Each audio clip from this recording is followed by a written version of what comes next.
Hello बच्चों, मैं विकास गुप्ता आपका स्वागत करता हूं एक्सप्लिसिट क्लासेस में। आज हम एक्सरसाइज 3.2 के से पहले हमने 4 क्वेश्चन कर लिए थे। आज हम क्वेश्चन नंबर 5 स्टार्ट करेंगे, जो इस प्रकार है।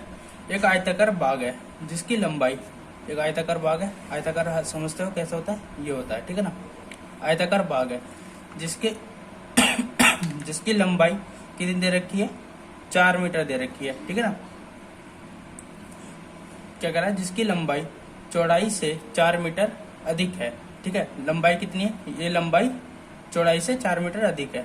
मान लीजिए चौड़ाई हमने मान लिया x है, तो लंबाई कितनी होगी, x+4 होगी, ठीक है।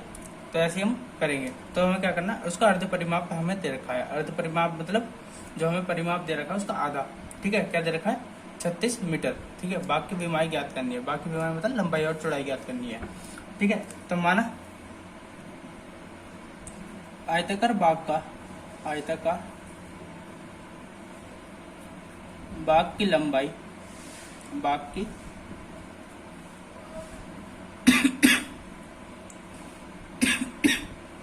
ठीक है, क्या है, बाग की चौड़ाई हमने मान लिया इक्वल टू x है, ठीक है। तब लंबाई मान लिया हमने y होगी, ठीक है, ये हो गई। चौड़ाई मान लिया हमने x मीटर है और लंबाई मान लिया हमने y मीटर है। तब प्रश्नानुसार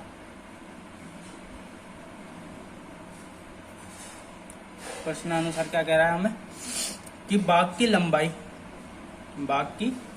लंबाई क्या है, तो y+4 होगा, ठीक है। इसमें y x और y के रूप में लेना है, दो वेरिएबल के रूप में, इसलिए हमने y लिया, ठीक है ना। तो क्या होगा, ये हो गया हमारा, ठीक है। अब प्रश्न अनुसार क्या कह रहा है, आयताकार बाग की लंबाई, ठीक है। अब लिख सकते हैं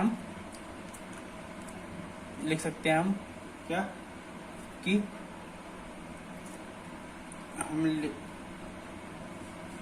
एक मिनट, आयताकार बाग की, चलो इसे मान लिया हमने y, इसे मान लिया हमने x, ठीक है।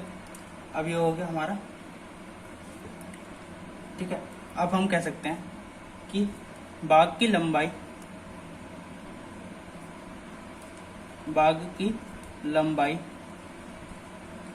बराबर है किसके, कह रहा है ना, जिसकी लंबाई चौड़ाई से 4 मीटर अधिक है, ठीक है। तो चौड़ाई कितनी होगी हमारी y, ठीक है, +4 है, ठीक है। लंबाई कितनी मान लिया था मैं x, तो x+y+4 हो जाएगा, ठीक है। हम इसे ऐसे लिख सकते हैं x - y = 4, ये मान लिया हमने फर्स्ट इक्वेशन, ठीक है। फिर उसका आगे क्या कर रहा है, उसका अर्ध परिमाप कितना दे रखा है, 36 मीटर दे रखा है। द्वितीय प्रश्नानुसार क्या दे रखा है, अर्ध परिमाप कितना दे रखा है हमें, 36 मीटर दे रखा है, ठीक है। बाग का अर्ध परिमाप, ठीक है, ये हो गया। अब देखिए, हमें पता है कि परिमाप क्या होता है। परिमाप हमें पता है, किसी भी आयताकार परिमाप का परिमाप होता है x+2 × x+y, ठीक है। लंबाई प्लस चौड़ाई, ठीक है। अब उसका आधा कितना दे रखा है, 36 दे रखा है, 2 से 2 कैंसिल हो जाएगा, तो क्या बन गया, x+y = 36। ये हो गया हमारा सेकंड इक्वेशन, ठीक है। क्या करेंगे, समीकरण 1 तथा 2 को जोड़ने पर क्या होगा, हमें दे रखा है पहला इक्वेशन x - y = 4, ये दे रखा है x+y +36, दोनों को जोड़ा तो ये प्लस ही रहेगा, y से y कैंसिल हो जाएगा, ये प्लस का, ये माइनस का, ये प्लस का, ये हो जाएगा 2x = 36 और 4 40 हो जाएगा, ठीक है। तो x का मान कट जाएगा, 2 दूनी 4, तो x का मान कितना आ गया, 20, ठीक है। अब क्या करेंगे, x का मान किसी भी समीकरण 1 या 2 में रख लेंगे। x का मान समीकरण 1 में रखने पर क्या होगा, x minus Y equal to 4 था, x का मान रखा 20 माइनस वाई इजिकल टू 4, ये y इधर आके प्लस का हो जाएगा और ये 4 इधर ले आएंगे तो 20 माइनस 4 हो जाएगा, क्या हो जाएगा 16। तो y का मान कितना है 16। ठीक है, तो लिख सकते हैं बाग आयताकार बाग की लंबाई कितनी है हमारी, x माना था जो कितना आया हमारा 20 मीटर, और ऐसी आयताकार बाग की चौड़ाई कितनी आई है हमारी, आया था हमारा y माना था y जो कि आया 16 मीटर। ये हो गया हमारा 5th क्वेश्चन। आइए अगला क्वेश्चन करते हैं। अगला क्वेश्चन क्या कहता है कि एक रैखिक समीकरण है, ठीक है, 2x plus 3y minus 8 equal to 0 दी गई है। दो चरों में एक ऐसी रैखिक समीकरण लिखिए ताकि प्राप्त युग्म का ज्यामितीय निरूपण, जैसा कि देखिए हमें एक इक्वेशन दे रखी है, दूसरे समीकरण को हमें इसके अनुसार बनाना है, प्रतिच्छेद रेखाएं करती है। अब देखिए मैंने कुछ सोल्व कर लिया है, जैसे जिससे पहले क्यों ये काम हम पहले भी कर चुके हैं तो इसलिए हमने पहले लिख लिया। दिया गया समीकरण है 2x plus 3y minus 8 equal to 0, इसकी तुलना कर ली a1x plus b1y plus c1 equal to 0 से, तो a1 का मान 2 आ जाएगा, b1 का मान 3 और c1 का मान माइनस के 8। ठीक है, अब देखिए हमें नया रैखिक समीकरण बताना है जिसके युग्म से प्रतिच्छेदी रेखाएं संभव हो। अब देखिए प्रतिच्छेद रेखाएं क्या होती है, अब देखिए कंडीशन क्या कहती है कि a1 upon a2 is not equal to होना चाहिए b1 अपॉन b2 के, कंडीशन ये कहती है। तो समीकरण के लिए हम क्या करेंगे, माना, ठीक है, माना हमें एक ऐसा मान माना है जैसे a1 का मान 2 है, ठीक है, तो हमें अलग मान चाहिए। ठीक है, तो इसमें हम क्या करेंगे, a2 का मान हमने मान लिया 3 और b2 का मान मान लिया हमने, b2 का मान कुछ मान लीजिए, ठीक है, 2 मान लिया हमने, और c2 का मान माइनस के 7 मान लिया। कोई फर्क नहीं पड़ने का, क्योंकि हमें a1 और a2 का अनुपात और b1 और b2 का अनुपात इक्वल नहीं चाहिए, और c1 अपन c2 का अनुपात भी इक्वल नहीं चाहिए। ठीक है, तो यहाँ से हमारी समीकरण क्या बनेगी, इसको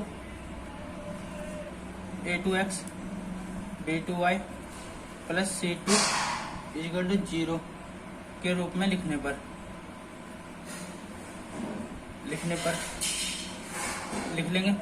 लिखेंगे तो क्या हो जाएगा, a2 का मान क्या है 3, तो 3x, b2 का मान क्या है 2, तो 2y और c2 का माइनस के 7, तो माइनस के 7 इक्वल टू 0, ये हमारी समीकरण बन गई। ठीक है,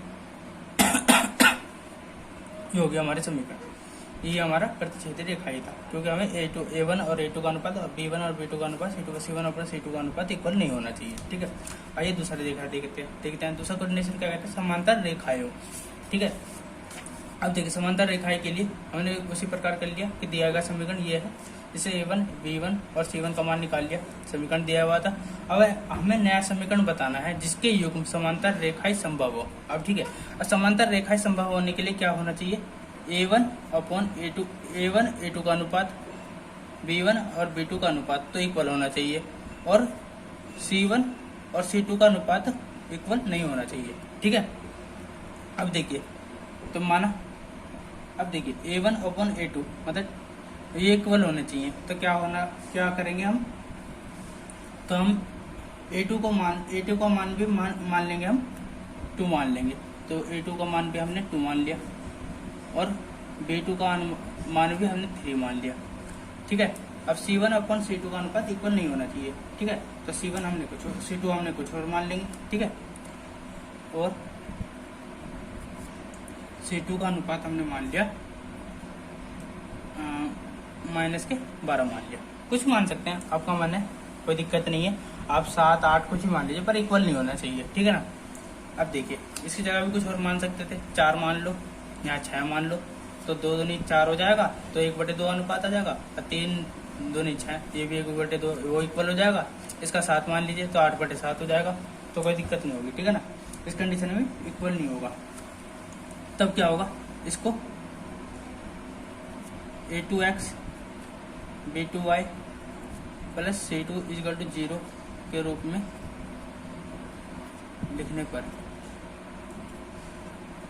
पर क्या होगा, a2 का मान क्या है, तो a2 का मान 2 है तो 2x हो जाएगा, b2 कितना हमारा 3 तो y हो जाएगा, और c2 का मान कितना है -12 इक्वल टू 0।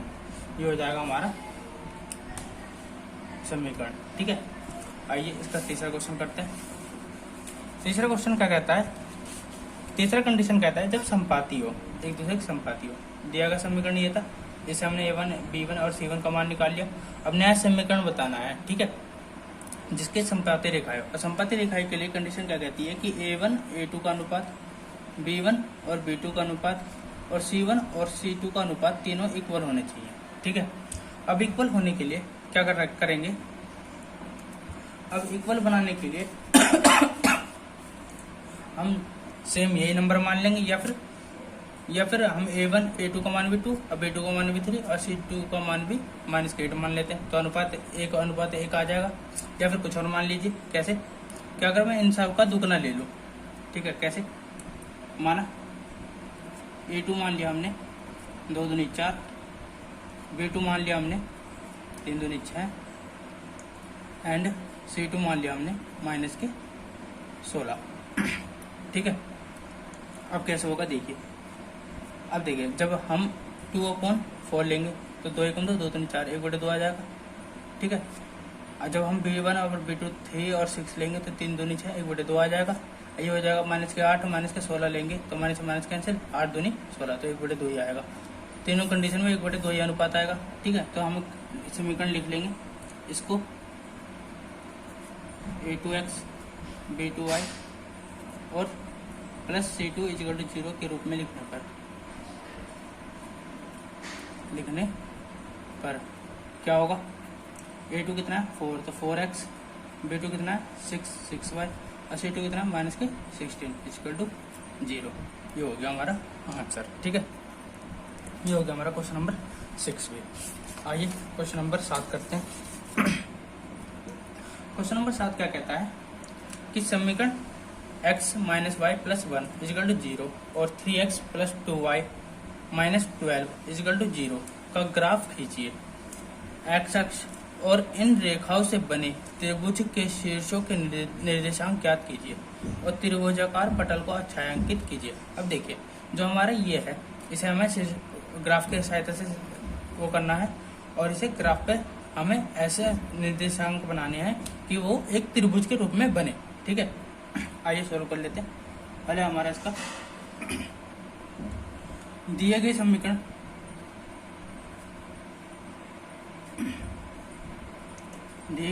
है x - y + 1 इक्वल टू 0। ये हो गया हमारा समीकरण 1 और 3x + 2y -12 इक्वल टू 0। ये हो गया हमारा समीकरण 2। ठीक है, ये हो गया समीकरण। अब उपयुक्त समीकरणों को ग्राफी विधि से हल करने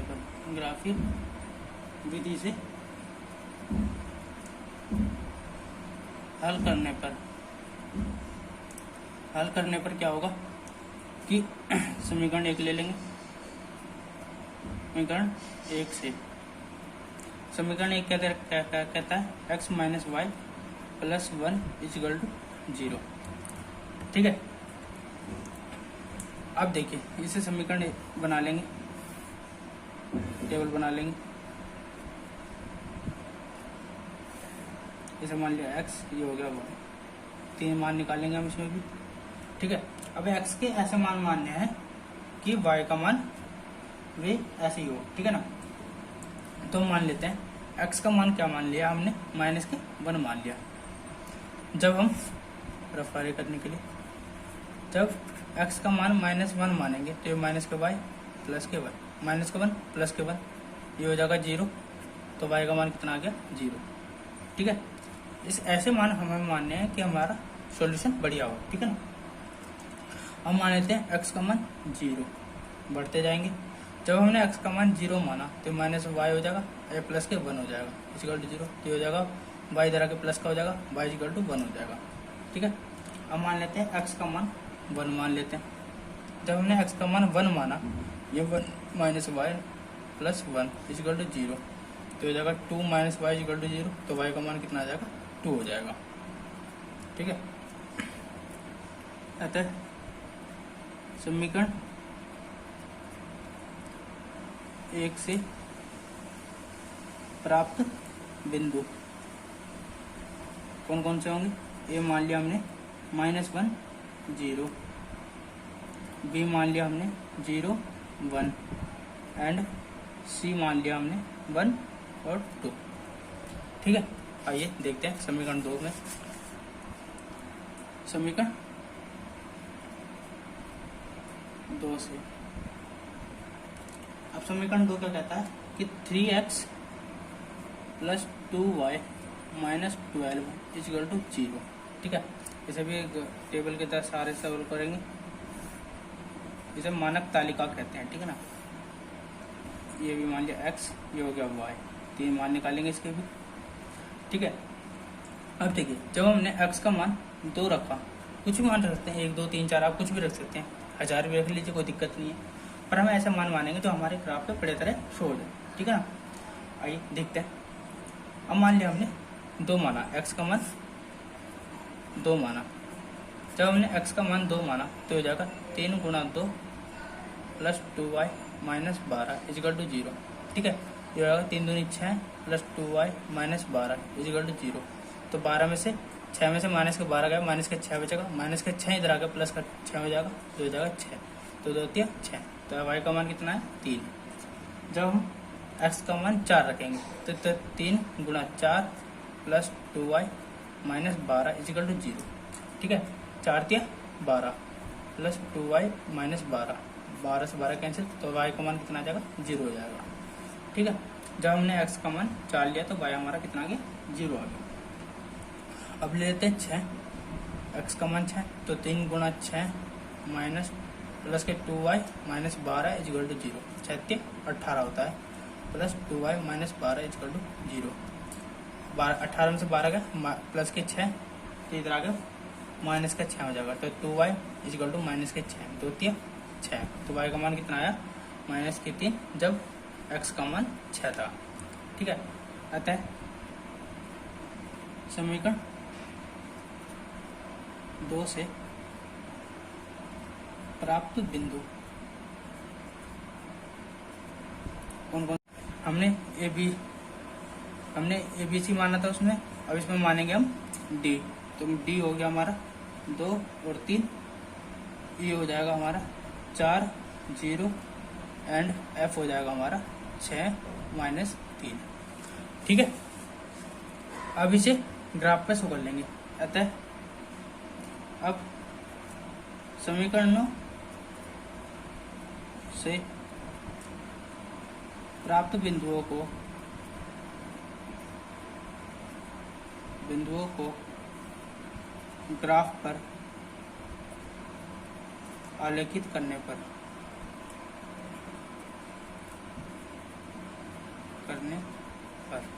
अब देखिए ग्राफ पर आलेखित करेंगे ग्राफ पर आलेखित करेंगे तो आइए देखते हैं। अब देखिए जो हमारा x का मान था, x का मान 6 है, इसमें 6 तक जा रहा है और इसमें हमने 0 1 है। ठीक है ना, तो इसमें मान लेते हैं, ये तो हमारा हो जाएगा 0। ठीक है, ये मान लिया हमने 1, ये हो गया 2, ये हो गया 3, ये हो गया 4, ये हो गया 5, ये हो गया 6। ठीक है, माइनस में भी जा रहा था हमारा, तो ये हो गया -1, ये हो जाएगा -2, ये हो जाएगा -3, ये हो जाएगा -4 तक ले लेते हैं, ज़्यादा कोई लेने की जरूरत नहीं है। ठीक है, इसे भी बढ़ा लेंगे, 1 2 3 4 5 6, ज़्यादा ले लेते हैं। ठीक है, इसे भी ले लेंगे माइनस में, -1 -2 माइनस के 3 माइनस के 4 तक ले लेते हैं। ठीक है, अब देखिए समीकरण 1 से प्राप्त बिंदु हमारे कौन कौन से थे। अब देखिए समीकरण 1 से प्राप्त बिंदु थे हमारे, ये था हमारा माइनस के 1 और 0। जब x का मान माइनस के 1 हो और y हमारा 0 हो तो इसे मान लिया हमने a बिंदु। ठीक है, क्या है ये बिंदु हमारा, माइनस के 1 और 0।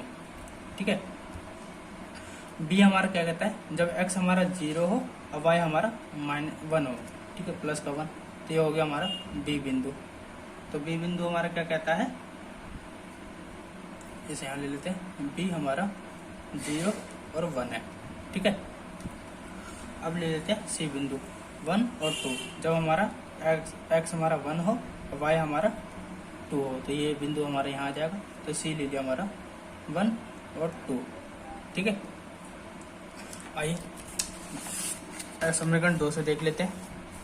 समीकरण 2 में क्या कहता है कि d हमारा है 2 और 3। जब x हमारा 2 हो और y हमारा 3 हो तो ये हमारे लिए हमने d बिंदु, ये होगा हमारा d, क्या है 2 और 3। अब हमारा y हमारा 4 हो और x हमारा 4 हो और y हमारा 0 तो हमारा यही आ जाएगा। ठीक है, इसे हमने मान लिया e बिंदु, जो हमारा क्या है 4 और 0।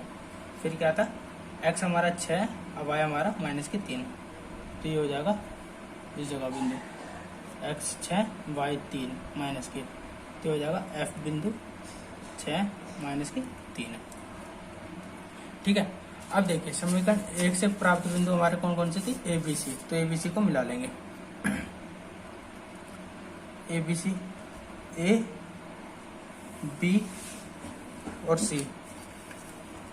तो हमने मिलाया, a b c को मिलाया, ये मिल गई। ठीक है, ये डी भी काटे कोई दिक्कत नहीं।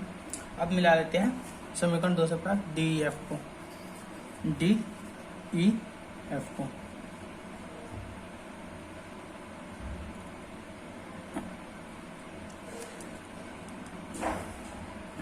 Sorry, D E F. ठीक है, अब देखिए, अब जब हमने दोनों समीकरण को मिलाया, ठीक है, ये हो गई समीकरण 1 से प्राप्त बिंदु, ये समीकरण 2 की रेखा है। ठीक है, इसे मान लिया P, इसे मान लिया हमने Q। ठीक है, अब देखिए इससे एक त्रिभुज बन रहा है, ये हमारा पूरा त्रिभुज है, ये हमारा त्रिभुज है जिसके निर्देशांक क्या क्या होंगे, A D। ठीक है, ये तो हमारा C था ना, ये होगा D और E। ठीक है, तो हम लिखेंगे इसमें क्या, इसमें हम लिख लेंगे कि अतः समीकरण 1 तथा 2 से ग्राफ खींचने पर हमें एक ट्रायंगल क्या ADE प्राप्त हुआ, जिसके शीर्षों के निर्देशांक क्रमश -1 0 2 और 3 तथा 4 0 है। ठीक है, यह हमारा एक्सरसाइज 3.2 आज यहीं कंप्लीट होता है। अगर आपको यह एक्सरसाइज अच्छी तरह समझ में आया हो तो आपसे लाइक, कमेंट, शेयर और सब्सक्राइब जरूर करें। धन्यवाद।